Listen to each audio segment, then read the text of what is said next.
Political news, sports news, crime news કે તમારા રાજ્યના સમાચાર, હવે દરેક ખબર પર રહેશે અમારી નજર. ગુજરાતનો સર્વશ્રેષ્ઠ ન્યૂઝ ચેનલ.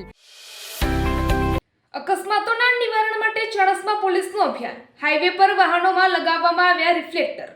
ચાણસ્મા ખાતે દિવસે ને દિવસે વાહનોની સંખ્યામાં વધારો થવાને કારણે નાના મોટા અકસ્માતોની ઘટનાઓમાં પણ વધારો નોંધાઈ રહ્યો છે. અકસ્માતોને અટકાવવા અને વાહન ચાલકોમાં ટ્રાફિક જાગૃતિ લાવવા માટે ચાણસ્મા પોલીસ દ્વારા ખાસ અભિયાન હાથ ધરવામાં આવ્યું હતું. ચાણસ્મા હાઈવે પોલીસ ચોકી નજીક પોલીસે હાઈવે પરથી પસાર થતા નાના મોટા વાહનોમાં રિફ્લેક્ટર લગાવવાની કામગીરી કરી હતી.